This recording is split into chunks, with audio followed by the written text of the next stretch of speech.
अस्सलाम वालेकुम। उम्मीद करता हूँ आप सब खैरियत से हैं। हमारा ये वीडियो बनाने का मकसद सिर्फ़ और सिर्फ आपकी रहनुमाई है।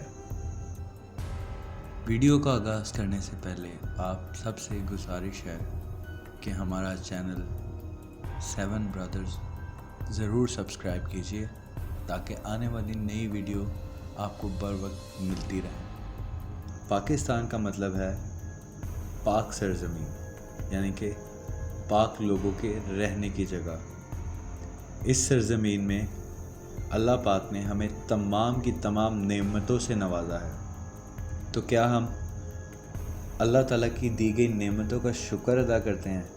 आइए देखें कि हम किस तरह अल्लाह की नेमतों का शुक्र अदा कर रहे हैं। हम जिस पाक सरज़मीन पर रहते हैं वो अल्लाह ताला की तरफ से हमारे लिए एक बेहतरीन तोहफ़ा है। क्या हमें इस तोहफ़े की कदर है?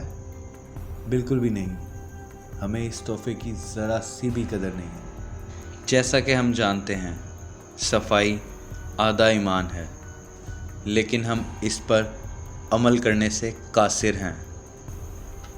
बज़ाहिर तो हम साफ़ सुथरे दिखाई देते हैं, लेकिन अफसोस के साथ हमारे अंदर गंदगी भरी हुई है।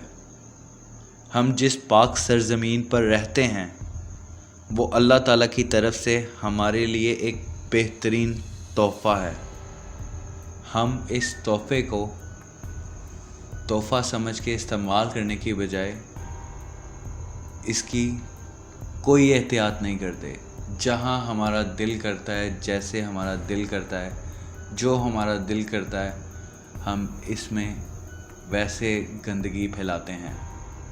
और कोई हमें इस बात पर तनकीद करता है तो हम उसकी तनकीद पर अमल करने की बजाय उसी के गले पड़ते हैं। एक तो हम गलत काम करते हैं और दूसरा अपनी गलती मानने की बजाय दूसरे को गलत साबित करते हैं ताकि हम अपनी गलतियों को दूसरे के ऊपर डालें। अब ये एक शॉपर कूड़े का आप किसी भी जगह पे फेंक दें, बेशक वो कूड़े की जगह नहीं है, लेकिन एक ने फेंका, एक के बाद दूसरा फेंकेगा, दूसरे के बाद तीसरा फेंकेगा और तीसरे के बाद ये जो जन्नत जैसी ज़मीन है हमारे पास, इतनी खूबसूरत अल्लाह ताला की दी गई, जिस पे हरियाली हर मौसम हमें मिलता है, हर किस्म का फल, हर किस्म की सब्ज़ी, 5 दरिया बहते हैं इस सरज़मीन पे।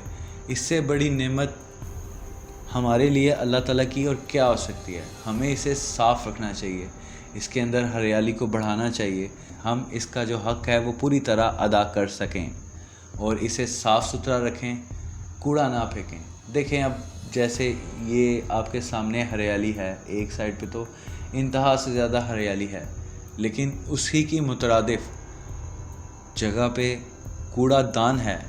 कूड़ादान होने के बावजूद भी कूड़े का ढेर कूड़ेदान से बाहर आ रहा है और कूड़ेदान का हाल ऐसा है जैसे यहाँ पर लोग नहीं रहते, जानवर रहते हैं। क्या हम इंसान इस कदर गिर चुके हैं कि हमें अच्छी चीज़ों और बुरी चीज़ों में फ़र्क ही नज़र नहीं आता? हम अपने घरों को तो साफ़ रखते हैं, क्या हमारे मुल्क को साफ़ रखना हमारी ज़िम्मेदारी नहीं है? अगर हमारी ज़िम्मेदारी नहीं है तो किसकी ज़िम्मेदारी है? बराए मेहरबानी आप सबसे गुजारिश है कि आप जो वीडियो देख रहे हैं, इस तरह की हरकत कहीं भी होते देखें उसे रोकें, नहीं तो ये जो कूड़ेदान की जगह, जो भी जगह हमने कूड़ेदान समझ के बना दी हुई है, इसमें जो जानवर फिरते हैं वो हमारे घरों में बग़ैर इजाज़त के अंदर आ जाते हैं। बिल्ली है, कोई भी परिंदा है इधर बैठा है, कोई भी चुगने वाला जानवर है, मुर्गी वगैरह, वो इस कूड़े से चुग के हमारे घर में वही जरासीम लेके जा रही है। अब बिल्ली को तो नहीं पता ना कि मैंने घर में आना है और हाथ धोने हैं, वो तो कूड़े में रहेगी और कूड़े के अंदर से जो जरासीम है वो अपने साथ साथ अपने जिस घर में वो जाएगी उस घर में ले जाएगी। अब जिस घर में वो जाएगी, जिस घर में वो जरासीम लेके जाएगी, तो जो भी जरासीम हैं वो इंसानों के ऊपर तो इफ़ेक्ट होंगे, क्योंकि ये हमारा फैलाया हुआ गंद है। اس کا نقصان ہم ہی نے اٹھانا ہے۔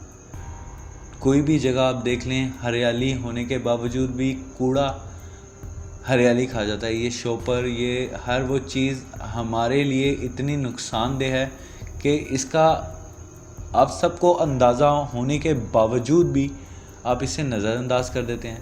اللہ تعالیٰ نے ہمیں اشرف المخلوقات بنایا ہے، صاحب عقل مخلوقات ہیں ہم، سوچ سکتے ہیں، دیکھ سکتے ہیں، اندازہ لگا سکتے ہیں کہ یہ کوڑے کا ڈھیر، خدا نہ خواستہ اب یہ مرغیاں ہیں، اب یہ کوڑا یہاں سے اٹھا کے کھا رہی ہیں اور انہی مرغیوں کو ہم ذبح کر کے کھا لیں گے تو جو وائرس یا کوئی وبا ہے وہ کہاں سے پھیلے گی؟ یہ ہریالی، کوڑے نے اس ہریالی کا کیا حال کیا ہے، یہ آپ لوگوں کے سامنے ہے۔ کیا ہمیں اس کی تکلیف نہیں ہے؟ یہ قدرت، یہ جو پھول، یہ پودے، یہ ہریالی ہے، ان کے سہارے ہم زندہ ہیں۔ اگر یہ آکسیجن دینا بند کر دیں، یہ جو کائنات ہے، یہ جو کائنات کے اندر یہ درخت، یہ ہریالی، یہ ساری چیزیں ہیں، یہ اللہ تعالیٰ نے کس کے فائدے کے لیے بنائی ہیں؟ یہ ہمارے فائدے کے لیے بنائی ہیں۔ یہ درخت اور پودے آکسیجن چھوڑتے ہیں تو وہ ہمارے سانس لینے میں ہماری مدد کرتی ہے۔ اگر ہم اپنے ہاتھ سے ہی ان وسائل کو تباہ و برباد کر دیں گے جو ہمارے زندہ رہنے کے لیے ضروری ہے، تو انسان تو ویسے ہی ختم ہو جائے گا اس کائنات سے، کیونکہ ہم اپنے خود کے دشمن ہیں۔ ہمارا دشمن کوئی اور نہیں، ہم خود ہی ہیں اپنے دشمن۔ ہم ہر وہ چیز کرتے ہیں جس کا نقصان ہمیں آنے والے وقت میں اٹھانا پڑتا ہے۔ ہم پہلے اس کی احتیاط نہیں کرتے، پھر بعد میں جب سر پہ پڑتی ہے تو پھر ہم کہتے ہیں کہ کاش ہم نے اس وقت یہ نہیں کیا ہوتا تو ہم اس چیز سے بچ جاتے۔ آج ابھی ہمارے پاس وہ وقت ہے جس سے ہم آنے والے وقت میں اپنے اور اپنے نسلوں کو بہت کچھ ایسی چیزیں دے کے جا سکتے ہیں جو کہ وہ یاد رکھیں گے۔ اگر نہیں آپ سوچیں گے تو پھر ہم جو ہیں اپنی آنے والی نسلوں کو کیا دے رہے ہیں؟ کوڑے کرکٹ کے ڈھیر۔ اگر ہم اپنی آنے والی نسلوں کے لیے اس طرح کے حالات چھوڑ کے جائیں گے تو ہمارا نہیں خیال کہ وہ ہمیں اچھے الفاظ میں کبھی یاد کریں گے۔ وہ ہمیشہ جب بھی ہمیں یاد کریں گے وہ یہی کہیں گے کہ انہوں نے ہمارے لیے تو کچھ بھی نہیں چھوڑا، ہر چیز اپنی لالچ کے لیے، اپنی بچت کے لیے ہماری تو ہر چیز ضائع کر گئے۔ میری آپ سے گزارش ہے کہ اس چیز کو ختم کرنے میں ہمارا ساتھ دیجیے تاکہ ہم ایک صاف ستھری سرزمین جو اللہ تعالیٰ نے ہمیں تحفے میں دی ہے اس کو سنبھالیں، بنسبت کہ اللہ تعالیٰ کے دیے گئے تحفے کو برباد کریں اور اللہ تعالیٰ کی ناراضگی مول لیں، اس کو سنبھالیں تاکہ اللہ تعالیٰ ہمیں سنبھالے۔ ہمیں سب سے زیادہ اللہ تعالیٰ کی ضرورت ہے اور ہم اللہ تعالیٰ کی ہی ذات سے منہ پھیر رہے ہیں۔ میری آپ سے گزارش ہے کہ اگر آپ کو ہماری یہ کوشش پسند آئی ہے تو آپ کو پتہ ہے کیا کرنا ہے۔ ہماری آپ سے ایک گزارش ہے، ہمیں آپ سے 7B چاہیے۔ 7B مطلب 7 برادرز، اور 7 برادرز کے لیے 7B یعنی کہ 7B سبسکرائبر۔ کائنڈلی ہمارا ساتھ دیجیے تاکہ ہم آپ کا ساتھ دیں اور ایک وہ معاشرہ تشکیل دیں جو اللہ تعالیٰ ہم سب سے چاہتا ہے۔ اللہ تعالیٰ ہم سب کو ہدایت اور اس ہدایت پہ عمل پیرا ہونے کی توفیق عطا فرمائے۔ اللہ حافظ۔